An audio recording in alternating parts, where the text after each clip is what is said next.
Yeah, fuck you all. Okay, who here's alone?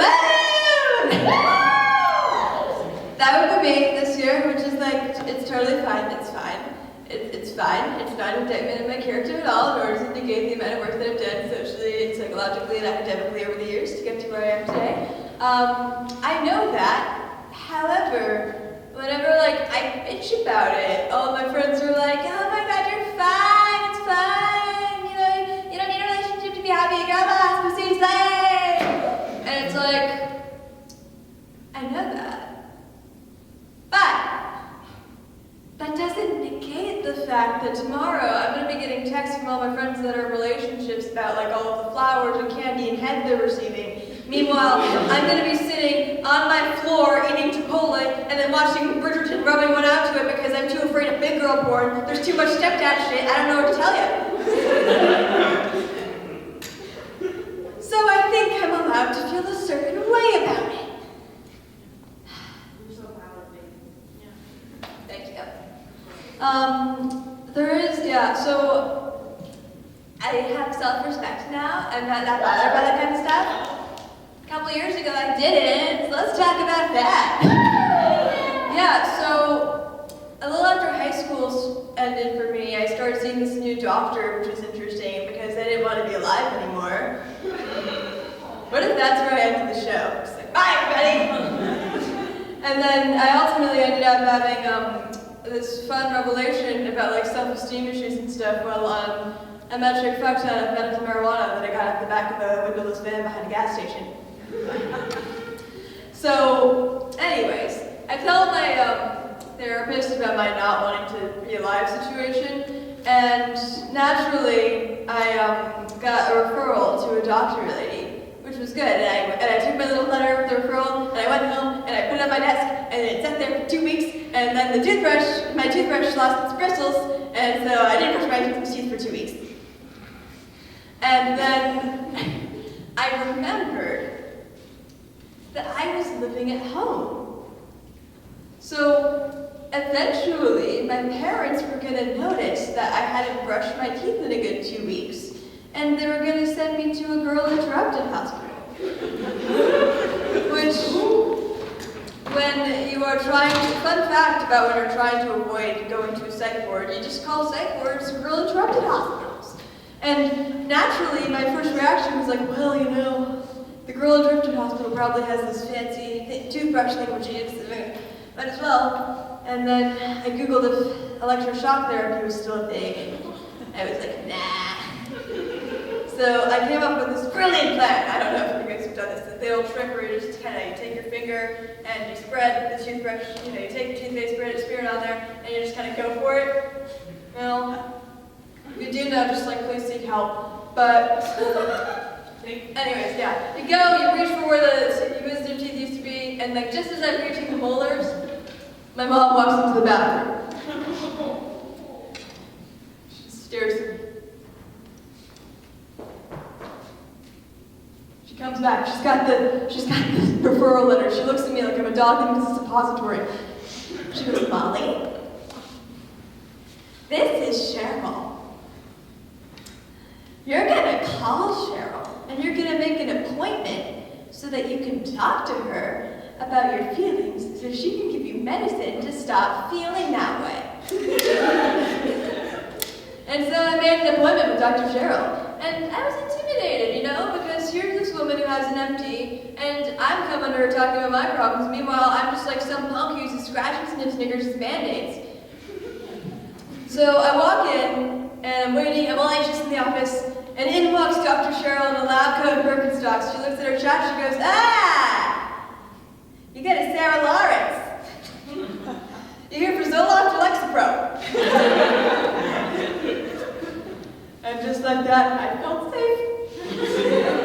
So I talk about my feelings, I cry, I tell her about the bristles falling out of the toothbrush, and then she looks at me and she's like, okay, so I'm going to prescribe you this and this and this, and this is going to help with your day-to-day stress, but I have to warn you, if you're having a panic attack, you might need a little something extra to take the edge off. Wink, wink. And so I'm like, gee willikers, Dr. Cheryl? What on earth could you mean? I'm just one healthy, red-blooded young American. And then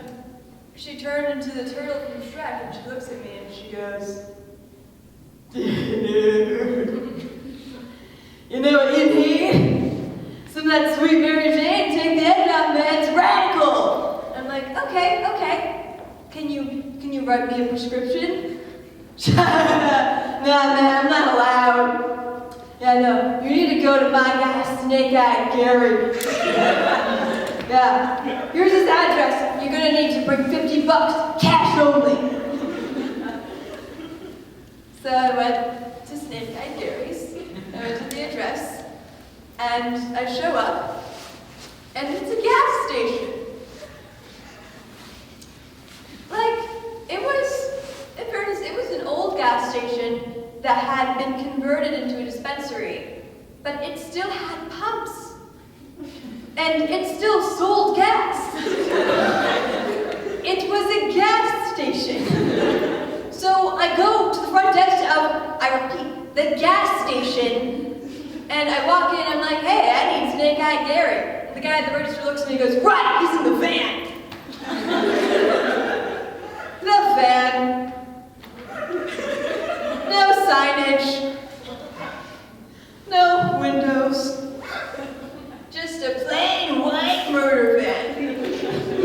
And hanging out the back, wearing Guy Fieri looking sunglasses because it's too bright outside, with a mullet and gauges, was Snake Eye Gary. He looks at me, he goes, hey, what you here for? And I'm like, I have panic attacks. And he's like, all right, that'll be $50, cash only. And it was all legal. Let me reiterate, the state of Maine, where I am from, it's all legal for them. They're better than, given the choice between letting, medical professionals like Dr. Cheryl write a prescription and having them refer persons under the age of 21 to Snake Eye Gary in the van behind the not the bus station, but pretty much the gas station. I mean, unacceptable. Unacceptable. You can't have the prescription, that's where they draw the line. But Snake Eye Gary's, perfect. So, I went home with my new prescription, and I decided to test it out. And at the time, I was 18, I'd never done anything of that variety before, and I weighed about 100 pounds because eating disorders are fun like that. And then I didn't really know what kind of dosage to take, so I took 300 milligrams of edible marijuana. Yeah. Thank you. So I took it, and I wasn't really feeling anything, and then I went upstairs to my room, and I was like, okay, I'm gonna turn on Alice in Wonderland, so I don't know what to do with stone. And then I couldn't feel anything, and then just as the caterpillar was talking to me specifically, I became overwhelmed with the urge to find some fish sticks. So I went to the little quest. And I went downstairs, and I went to the oven, and I grabbed some fish sticks, and I tried to open the oven, but I forgot how ovens work. So I locked the oven door. And then I got down on my knees, I started crying at the oven door, staring at my reflection. And then something interesting happened. For the first time in my life, I was actually looking at my reflection, and I wasn't dysmorphic. Because I'm like, wow, look at all my face muscles that I am moving with my mind. Then crying takes a lot of different muscles. Wow, this is a cool flesh sack. And then I realized that if I lay down flat on my back and I put my arms up above my head, it feels like a roller coaster. So I went, whee! And then my mom walked in. So she comes in, she looks at me, she's like, and then I'm like this, I'm having the time of my life, I go, Mom, I'm getting a toothbrush tomorrow! Wow! Alright, that's all I got for you guys. We're gonna have our one token straight guy. I'm sorry, this is real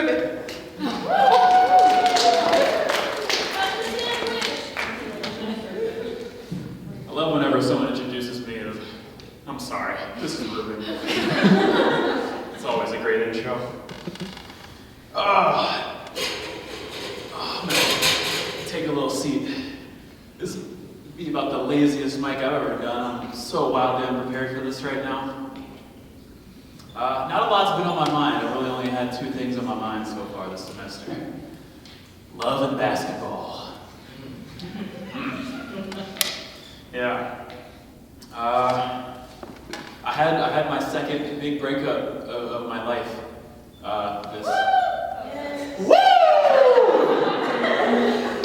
Now, you're thinking of the first breakup. That was my reaction to the first one. See, no, but it reminds me of like my first big relationship. I didn't actually really like her that much. And I'm not gonna lie, when you're in a toxic relationship, you gotta embrace a hustler mentality a little bit. I stayed in that relationship for 6 months longer than I normally would have, just because I liked her mom's food. I'd be at her house, be in an argument with her, and she'd be like, "Ruben, you are just so uncommunicative. You are just the worst communicator ever." And I'd be like, "So what's for dinner?" And then her mom would be like, "Oh, pulled pork mac and cheese." And I'd be like, "Yeah, baby, you're right. See ya." Yeah, I do need to work on communicating a little bit. And I remember a little after Thanksgiving, I went to her house for Thanksgiving, and this is when I knew, this is when I'm going to break up with her. And we were long distance at the time, so I had to break up with her over the phone. And I break up with her over the phone, she's crying, she's screaming at me, and she hangs up. And a few minutes later, her mom calls me. "Ruben, I just want to say, you are a piece of shit. That is not how you do things. And she's going to surpass you by miles." And then this is when I start looking at the fridge, and I start remembering that I have a little bit of her mom's Thanksgiving leftovers in there.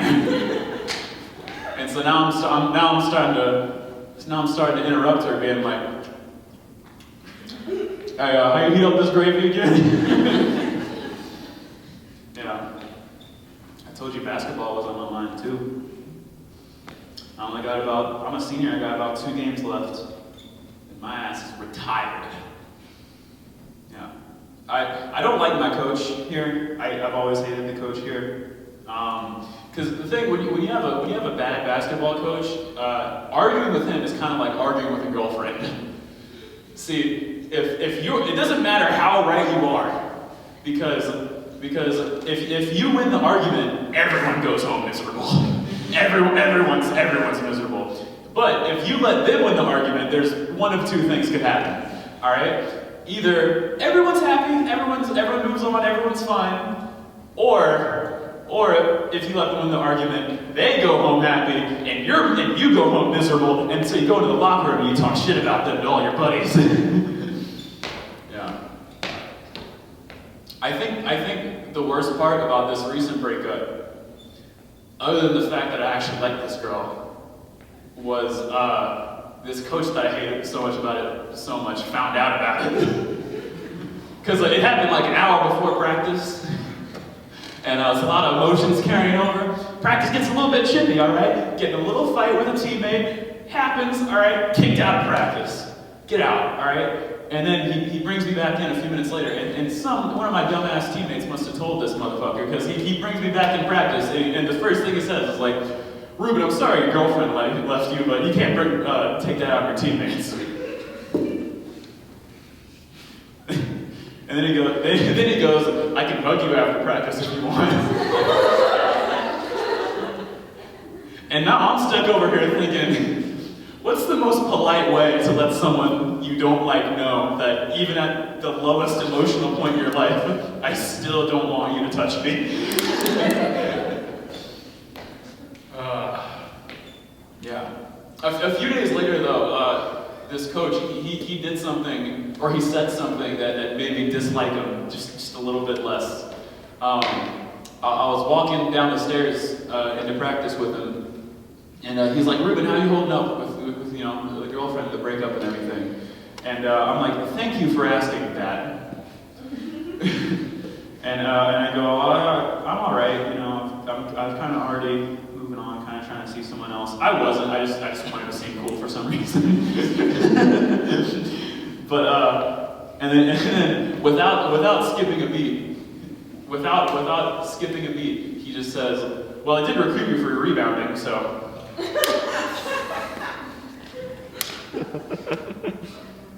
Did you not hear what I just said? This was a coach saying this.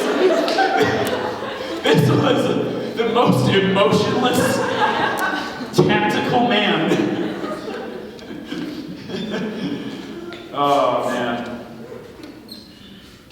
And then I played 3 minutes the next game. Alright, that's all I got for now. I'm going to go on student ball. Kind of going on. Alright. Thank you. What the fuck? I don't get to riff with you? Oh, What the fuck? we can riff. Let's riff, I don't know. motherfucker. Let's riff? Okay, let's see. How do we start? How do we start? Well, you're the host, goddammit. This is I your know, job. goddammit, but yeah, but here's the thing. It's more entertaining for me to like put people on the spot. Which one of us is on the spot right now? I'm thinking you're the one on the spot. You're the host. I don't know. You're the one that's supposed to be managing I feel this. like our whole dynamic is just that we constantly gaslight each other, so that's healthy. I like how during that whole time neither of us used the mic. What, Mike? Alright, next up, we have someone who isn't gonna leave just to watch the Super Bowl. This is Skylar!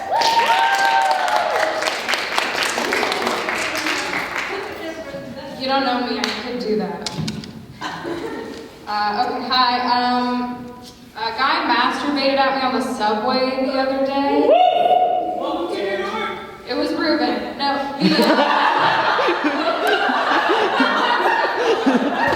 feel like getting masturbated at is kind of a nice compliment. I was like, I didn't know I looked that good. Like, I'm not wearing any makeup. This is a masturbation-worthy outfit, seriously. And it changed the way that I look at men, because now if I see a creepy guy and he doesn't masturbate at me, I'm like, he's right, I could be trying harder. My mom tried to give me dating advice. I was like, I want men to masturbate in front of me. She was like, let's talk about that. She was like, this is my one rule for dating. Don't pick the guy that's perfect. Just pick the guy that annoys you the least. I'm like, that's funny, because Dad seems to annoy you the most. You broke your one rule.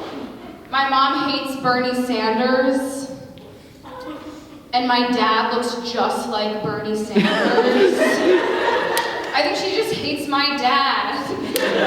She'll be like, he splits the Democratic nomination, and he snores too loud, and he leaves his shoes just lying around, and he falls asleep on the couch while watching TV, and when he comes up to bed, it wakes me up. Fuck Bernie Sanders. Oh, yeah, that too. My biggest problem with dating is I attract a very specific type of guy. Like, his name's probably Jason. He's really into ultimate frisbee. He uses words like magical to describe his day. Like a golden retriever. You know, like a golden retriever, like, you're so cute, I just want to slap a collar on you and cut off your testicles. You know the type of guy that just by looking at him you can guess his favorite sexual position is the one where one person's in doggy style and the other person is standing in the corner calling their mom to come pick them up? That's my favorite too. I also have pretty low standards. I figured this out from watching my hotter friends in relationships. My hot friend broke up with her boyfriend of 2 weeks because he forgot her half birthday. I could be going out with a guy for 2 years, and that guy could forget my name, and I would be like, it is so great that we are still learning things about each other. Another friend of mine dumped a guy because he didn't respond to her text fast enough. I was once going out with a guy who didn't say anything to me for 6 weeks, and I was like, this is love. Plain and simple. People really pity me for that. It's like I say a guy didn't say anything to me for 6 weeks and it's pathetic, and when women in the 40s waited 2 years for their husbands to come back from the war, it was considered romantic. Such a double standard. At least I was doing something in those 6 weeks. At least I could survive without a man. They didn't even have vibrators back then. Homegirls had used the corner of the washing machine. Your grandmothers for 2 years were hunched over the washing machine, waiting for your grandfathers to come back from World War II so they could drink cherry cokes and be racist together. But I'm the loser, just because I thought my relationship could withstand a 6-week Call of Duty binge. What? I support the troops. I'm just a girl standing in front of a guy, hoping that he'll notice me in the reflection of his mom's TV. I think the best thing I ever heard from a guy was one time a guy told me that I have porn star tits. And I kind of wish he had just said, I love you too. I'll take the compliment. How do you even respond to a compliment like that? And your dick has a face for radio. Is that the desired response? I've been trying to be a good feminist recently. It's hard. Like, I went to the Women's March, but I couldn't find street parking, so I went home.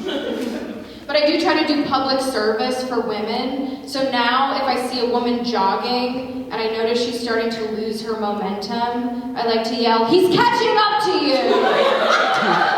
Just to give her a little boost. I also do this public service when I'm home in Los Angeles, where I'm from. I'll walk up to a guy with a slouchy beanie and resting nepotism face, and I'll look at him in the eye, and I'll go, "Finish your screenplay."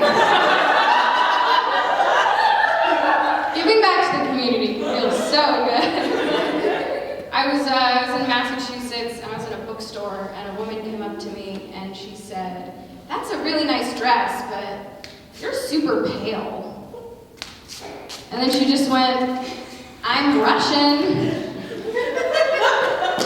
I was super offended by this, and then I was like, you know what? Maybe this is just how this lady gives a compliment.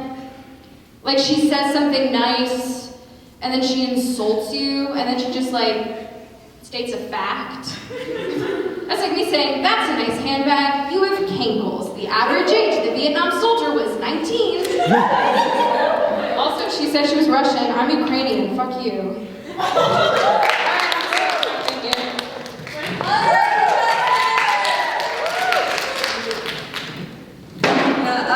I also tend to attract a specific type of person. Usually it's like mildly predatory bisexual men. I think it's because I look like a sickly little accordion boy that's like, "What? Tits?" The last person I hooked up with, I took my top off and they went, "Whoa, you're not." That was fun. Okay, next up, Ira!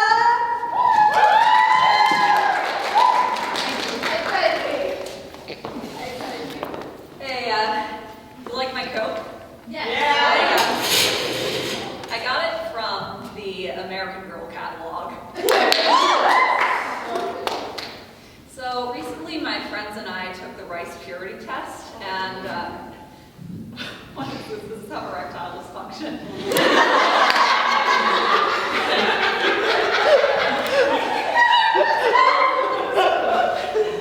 Everyone got scores in like the 40s and 50s, and I got an 84, but I have so little game that my best shot at lowering my score would be to just start committing crimes. You know how I said that I had the social skills of one of the children of the corn? Well, I have the sex appeal of an animatronic big mouth Billy Bass. It's like they walk up to me and I'm like, "Hey." But I refuse to let that limit me. In fact, that is how I got my burlesque name. I refuse. Did anyone here see the burlesque show before winter break? Woo! There's hope for some of you. It was, for those of you who didn't see it, heathens, the theme was songs you really shouldn't do burlesque to. Someone did a routine to empty chairs at empty tables. There was a Fitnessgram pacer test number. My friend Mel and I we did God Bless America. They were a sexy cowboy and I was Gamey Liberty. For the Valentine's show, we are planning to do a comedy number set to a song by Stephen Sondheim. If you know anything about me, you know that I am an absolute slut for Sondheim. He wrote that song the song is called I Never Do Anything Twice, and he wrote it for a scene in the 70s mystery movie in which the madam of a brothel recounts all of her kinkiest clients. This song has everything. It has nun role play. It has puppy play. It has word play. And I play a Victorian baron who is into BDSM. The whole thing is just right for an OC animatic.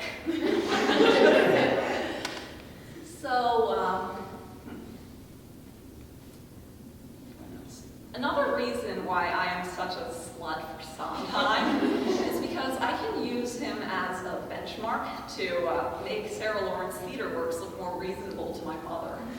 Like right now, I am doing costumes for Eat Yourself Out, a show about cannibalism. And I told my mom about this. She was all scandalized. Like, who ever heard of a play about cannibalism, bitch? Have you heard of Sweeney Todd? But I relied on Sondheim over the winter break to get me through a much more awkward conversation with my mother. I decided to buy some cheap fetish gear for my lesson routine. So I went on Amazon and I bought a $33 bondage harness, cherry red pleather. And for the character in the first verse, a military captain who enjoys puppy play, I bought a black neoprene puppy hood. Because contrary to what you might expect, we do not have that in the costumes department. All we have is a chipmunk fursuit head. I checked. Side note, I highly suggest that you read the product descriptions for Amazon fetish gear. The puppy hood, for instance, was listed as a, quote, sexual shenanigans device. Or, quote, the club, Christmas, and Easter. Somewhere that means Jesus. So I checked the discreet packaging option, and I tracked my package down to the hour, hoping I'd be able to intercept it off the porch so I wouldn't have to explain it to my parents. But one day, when I got home from work, I got this brand new email that says, "Great news! Your package has arrived early!" Attached was a photo of my box of sex on my front porch. Oh no. When I ran home, it was no longer on my porch. Oh shit. And when I opened the door, my mom called me up to her room telling me we needed to have an honest conversation.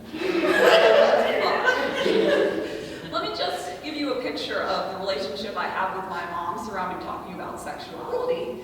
I bought one of those $17 CVS vibrators that's disguised as a neck massager, so I wouldn't have to hide it from her.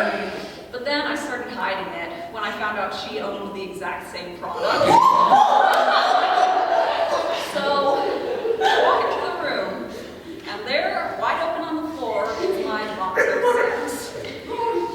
And my mom says, "Ira, why did you order a box of sex?" And normally I would have burst into tears, but I realized that this conversation was potential comedy gold. I highly recommend comedy writing if you hate yourself. It makes you fearless because you can approach the world knowing that all minor trauma you sustain will be henceforth exploitable.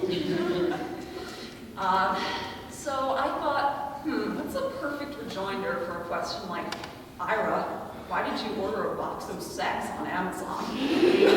So I could say, on Amazon? Because there's no ethical consumption under capitalism, except eating pussy. Or I could say, it's for Easter. See, it says so right here. But I didn't want my mom to think I needed Jesus any more than she already did. What eventually came out of my mouth was, this box of sex is for Stephen Sondheim. It's what he would have wanted. And that moment, I could see in my mother's eyes the guilt that she hadn't talked me into going to William and Mary. And so I consider that both the worst moment of my winter break and, oddly enough, the best. And all I have to say is, Sondheim was surely afraid to burlesque. Though my flirting skills and the way I strike you as grotesque. We wrote about Gypsy Rose Lee, who put this shit in fashion. Sexualize me. Have the toy to passion. Thank you.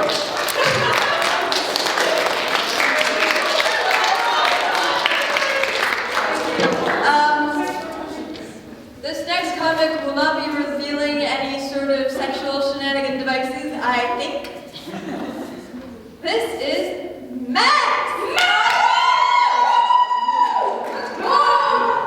Thank you.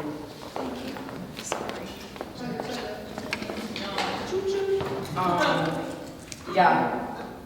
I'm so sorry. Thank you. Excuse me. I've been doing a lot of driving recently, and yeah, we're just gonna go right into it, you know. Anyway, yeah, I've been doing a lot of driving recently, and with my vast knowledge of the roads around me and just driving for no goddamn reason, I can just tell you wholeheartedly, cars should not exist. People shouldn't have that power. It's dangerous. Like, have you seen the shit that people put on their cars? Like, I see a stick figure that's fucking an it. That's the most white trash shit I've ever seen. And I mean, I've seen some shit. I mean, if you have a Joe and the Ho sticker on your lifted truck, you should have your rights taken away. I'm sorry, I'm all for free speech, but,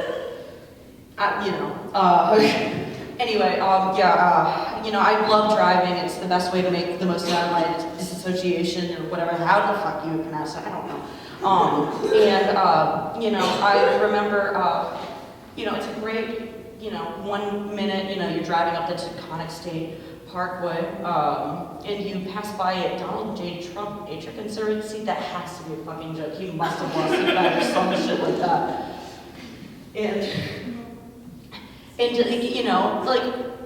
You pass by and you realize, oh shit, you're about to hit Interstate 90 going to Massachusetts.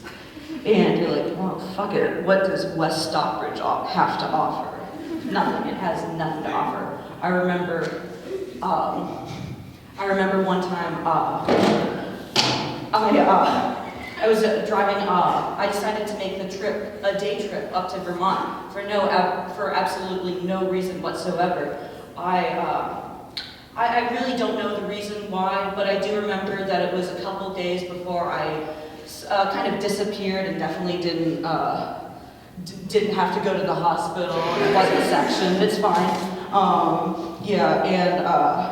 But yeah, I love Vermont. I think the real reason why I really wanted to go up to Vermont was to get a little tiny bottle of maple syrup. It made me happy. I don't know if you've ever had real maple syrup, but it cures depression, baby. I remember buying this little tiny bottle of maple syrup and it's shaped like a little maple leaf. And you know, that's how you know it's real maple syrup, if it's shaped like a maple leaf. And sometimes I still take a swig from time to time. I mean, it's a small bottle, but like, I've had it for a while because like there's only so much syrup you can swig in one sitting, you know.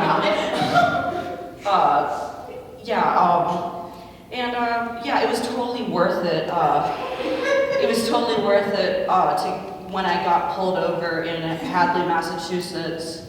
And, the cop came up to me and I just started uncontrollably crying. He was like, "That's why I didn't win."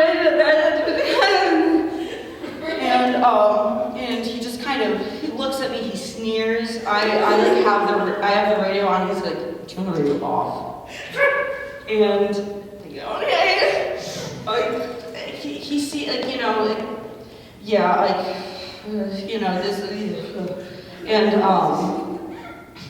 he just kind of looks at me and looks at my car. He notices that it is a 100% a hoarding situation. I wasn't doing well. I know, I wasn't doing well. We're not talking about that. But, he just looks at my car and he's like, "You need to clean your car." This motherfucking cop gives me a ticket for having a dirty car. I mean, give me a fucking break. Like, I was going 20 miles over the speed limit, but like, I gotta see those Green Mountains, baby. I gotta see Vermont. I gotta see a sign that just says Moose. I gotta be behind a Subaru with neoliberal stickers going 55 in the fucking passing lane. Paul, just get over. I'm not going to coexist with this.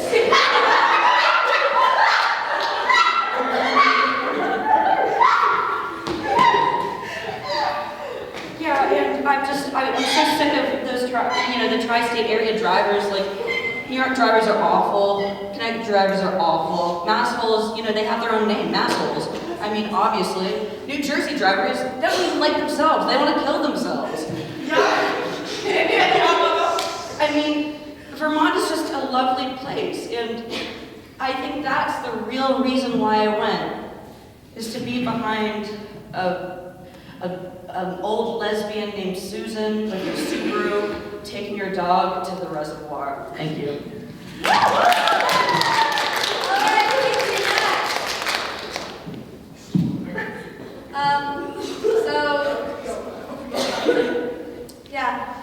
Those bad drivers that they were talking about, totally not one of them, You hit a Porsche one time, and all of a sudden you're a bad driver, but that's just a load of bullshit. It's because you're a woman.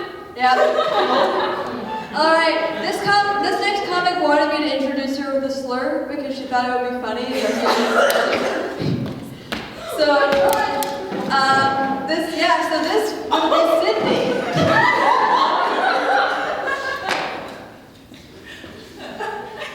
She's gonna be upset with me for not. Hello. Anyone here from out of town? No. Okay, I'm gonna try not to cough into the microphone. That will be great. All right, so I was scrolling through Pornhub, right? And so I'm looking at a Brazilian wax video because for research purposes, okay? Research purposes, because Pornhub is the new YouTube for all things sexual and nudity. Because if it's too sexual, you put it on Pornhub. And so in the recommended videos of this Brazilian wax video, there is a douching video. I mean, it makes sense. Like, the next step after you freshly wax your vagina is shooting water up your asshole. I mean, I've heard of squirting, but I don't think that's what this one is. So, I do realize that people will somehow try to find sexual life becoming a reverse bidet. And, I mean, I'm curious to see how they manage to do that. So I look at the video, naturally, for research purposes. This is for research purposes. I need to reiterate that part, research purposes. And so I'm watching this video, and I'm like, okay. This is okay, as long as you keep your little mini sprinkler system to yourself over there. Oh my god. So I'm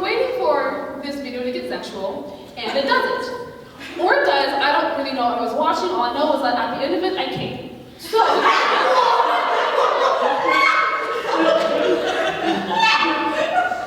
don't have until you try it, that's all I'm saying. So at the end of every YouTube video, you know, I do what I do. I like, comment, subscribe, and go to the comment section. And in the comment section, there are a lot of different things being said. Something along the lines of, oh my god, so hot. And I want to drink that water. And I want you to do that into my mouth. Basically, I was surrounded by people that had the same idea that I was thinking. That was my experience of the scattastic side of Pornhub. Added a few bookmarks here and there, and no question it. Speaking of anal, my friends somehow at one point in time thought that I was into bestiality. How? The question is how. I will get into that in a moment, okay? So hear me out. We were eating lunch, right? And naturally I bring up dogs' anal glands. So for those of you who don't know what anal glands are, dogs have these little anal sacs inside, not inside the butthole, but like inside their body, but like right behind the butthole. So, and every time they take a shit, it releases a little liquid and it marks their center of their poop. Okay. And it's not nasty, it's science.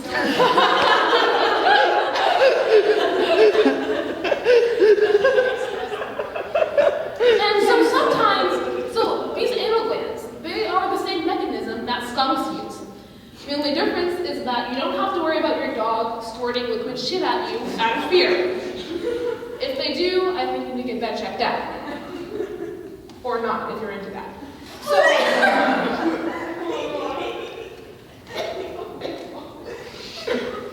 yes, cough in appreciation.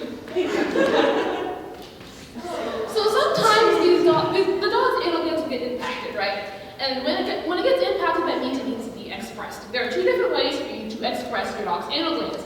By the way, I'm still having this conversation with my friends during lunchtime. And so there are two different methods. There's externally, and then there is internally.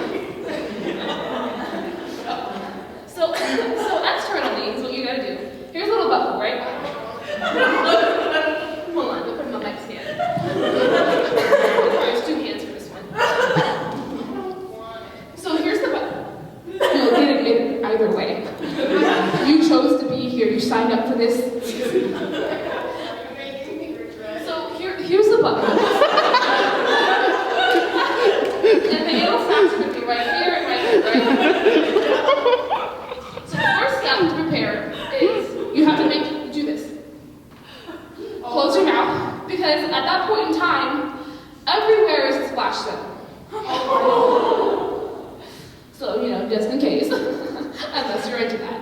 So, you take your two fingers here, and you just kind of just put it right underneath the butthole, and you just push upwards, and then, woo, a nice liquid comes out.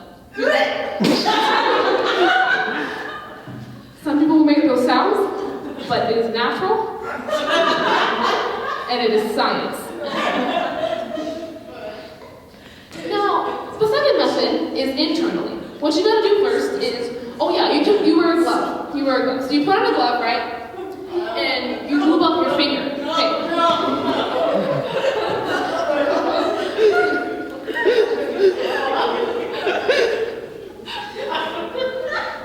The important part to remember here is that you need to lube up your finger because I've gotten dry before, but I felt bad. So, I'm not my dog, so I don't really know what it feels like, and I can only imagine it's not fun. So, you put the glove on, right? You lube up the finger, right? Remember the mouth, butthole, right here.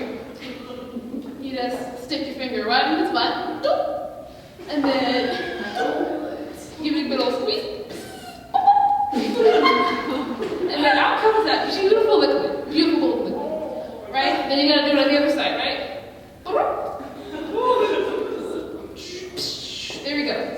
Words right out. Gorgeous, gorgeous, gorgeous. So, as I'm telling the story to my friends, they seem to think that I molest my dog for whatever reason. I don't understand why. I don't see the connection here. And I keep trying to explain to them why this is something else. Demonstration is over for now. And I was trying to explain to them, yes. Is there a part two? Oh, there is definitely a part two. So I'm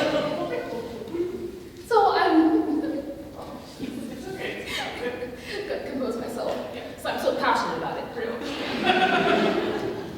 Mind you, I'd like to become a vet. This is related. I want to become a veterinarian. I just love to find things that are very disgusting on the internet and then share them with my friends because they can attest to that. And this is one of those instances.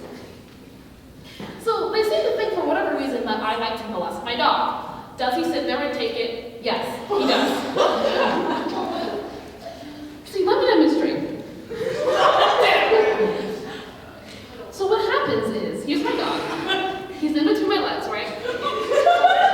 And I gotta hold him in place. So legs together, right? Tail upwards. Take my finger, close the mouth, and then you just gotta. And as I'm squeezing, this is what he does this.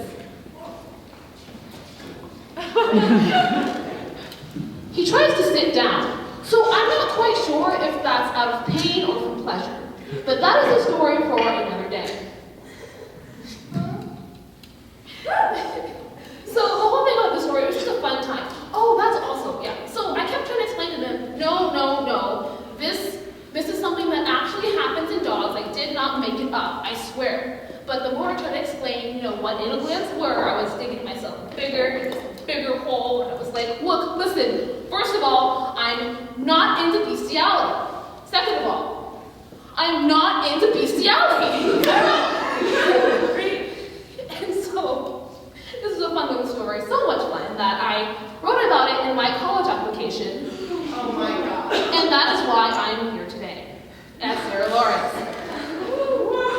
Don't act like you're surprised, okay? You're not surprised. Oh, sorry. Long story short, if you're ever confused about life stories, go to Pornhub.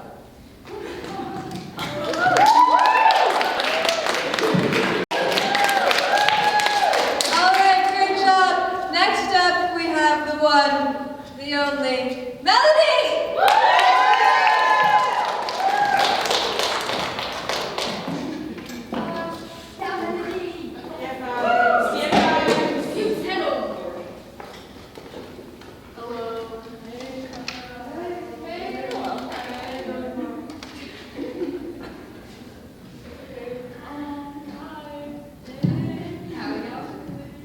I'm doing good, thank you.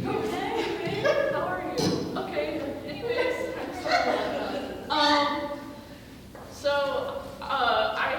it's almost Valentine's Day. I have a boyfriend. I Not to brag or anything. No, really, not to brag. But I wrote a Valentine's note for him. I was like, oh, this is cool. We're long distance, so I was writing the letter, and I don't know what's wrong with me. It ended up trailing off, and now it's just a letter about pagan history and tarantulas. So happy Valentine's Day, Peter. I hope you like that. Anyways, I hate his name. That's one of the first things I told him. Moving on, that's not what this is about. Something about having a partner. They like to ask you how your day is all the time, like what you're doing with your life. And it's really upsetting for me because I realize that I do the same thing every day. So, especially over break, it was really bad. I played ping pong, then I played tennis, and then ping pong is too fast for my dad's reflexes, but he also has joint pain, so we can't play tennis together because he can't like run across the court. So we then played pickleball. So I spent the days playing ping pong in the morning, then in the middle of the day, I then have to walk to the tennis courts, because I couldn't drive. So it took like 30 minutes to walk to the tennis courts, and I have like a big tennis ball basket.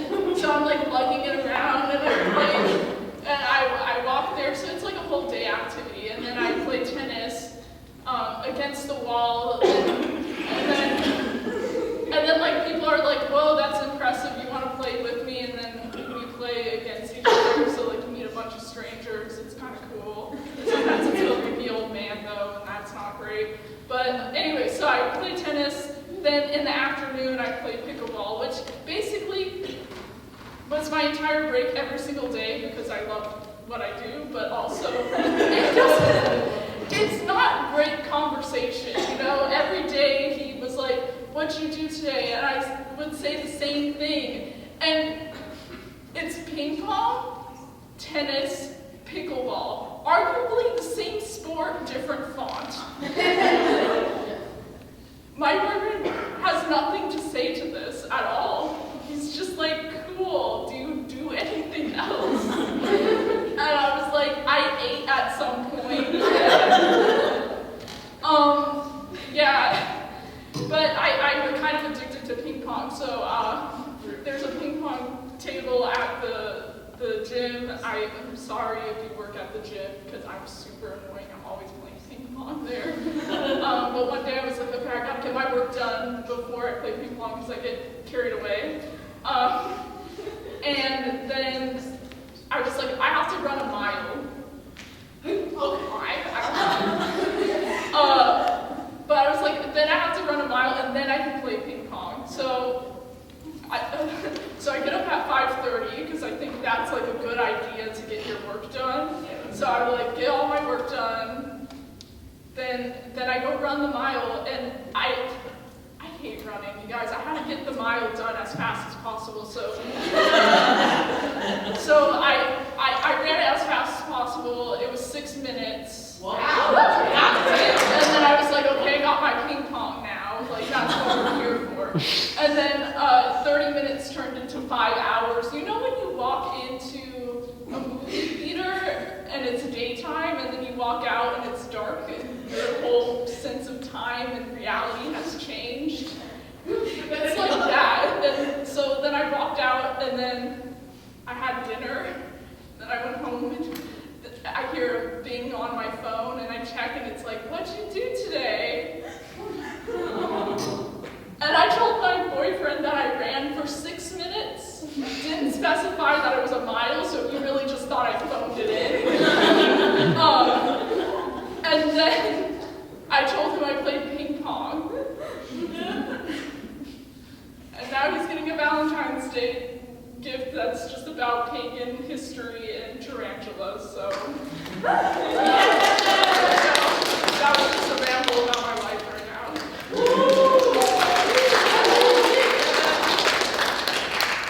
What kind of better gift could you possibly ask for?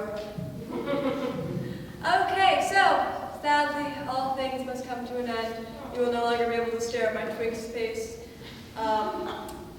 The good thing is that we have one spectacular comic left. Let's give it up for the wonderful. They are shaking their head right now. Melissa! Spicy. Hi, I'm Melissa. No, I'm Mel. Hi. You sure did. Hi. So, y'all just saw a shit ton of good comedians. Hi, Teddy. Thanks for taking pictures. Now, unlike them, I don't have a set. Because I'm a great comedian, bitches. Like, I'm naturally funny. Yeah. Thanks for the trauma, Mom. But like, genuinely, it's not even that I'm like funny as a coping mechanism. I just think I'm funny as the coping mechanism. Because like, I have to live with these thoughts 24/7. God, no. But like, it's even less of a like, I don't know how to use a mic stand, guys. It's even less of a like thing for myself and more just for other people. It's like public safety, you know? Because like, if you guys had to hear all of these things, have you guys seen The Joker? Yeah, I'm one missed psychiatric appointment away from beating up a goth guy with daddy issues, all right? And on that note, I do want you guys to join me on this journey of what my brain is. I think that would be so entertaining, which is why I'm gonna give you guys a tour of my notes app. Yeah. So I'm not gonna read everything because I am an angsty teen who's gone through a lot of heartbreak these past 2 years. So a good chunk of these are just bad poetry, and you guys don't want to hear that.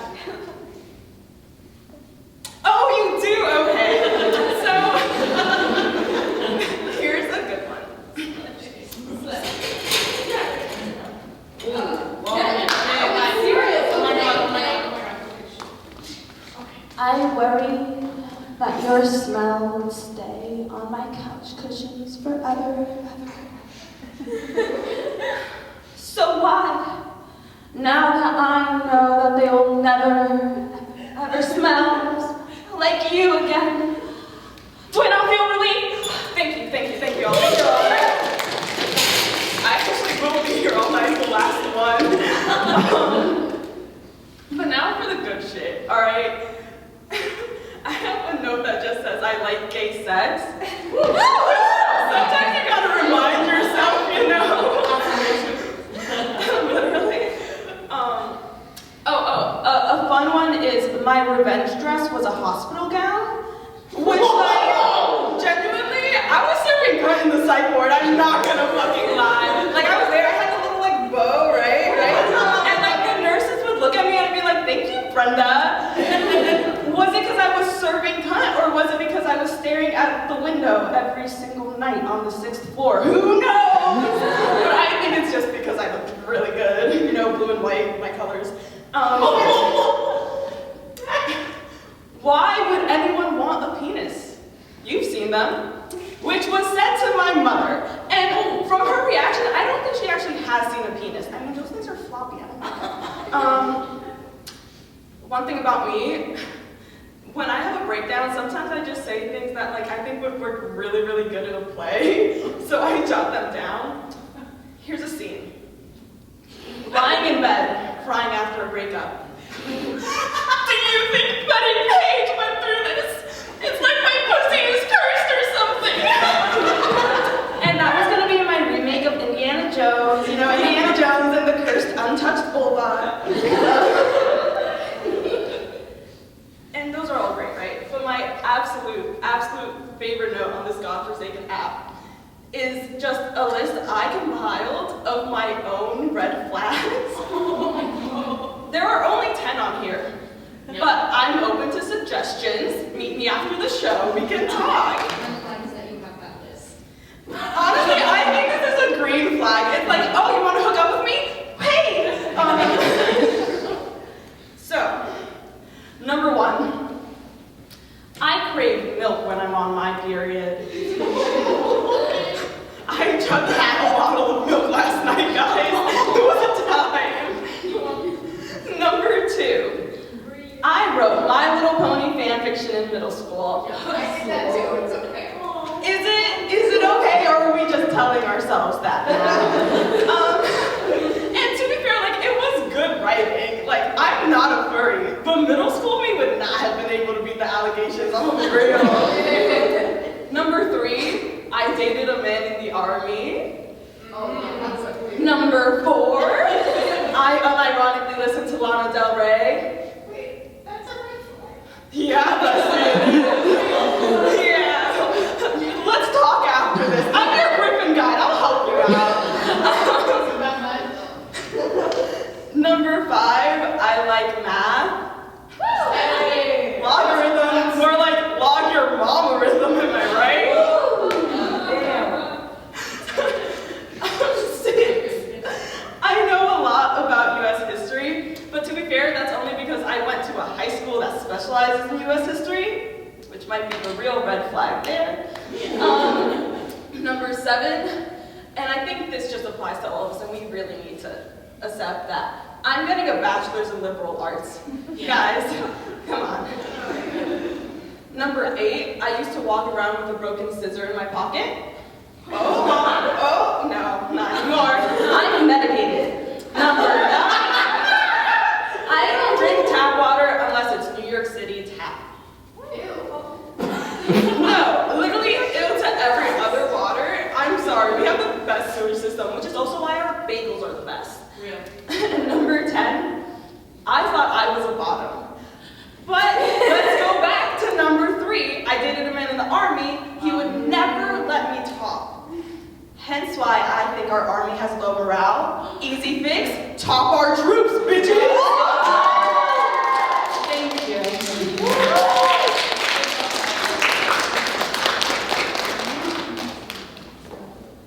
Alright, my leather jacket and about 40% of my personality are there, by God. Sadly, folks, that is the end of our show, and you're gonna have to weather the rest of Valentine's Day on your own. But before we leave, I do want to have a quick shout out, round of applause to our lovely producer Sid and our cameraman Henrik. And of course, all of our comedians tonight. One more time, seriously.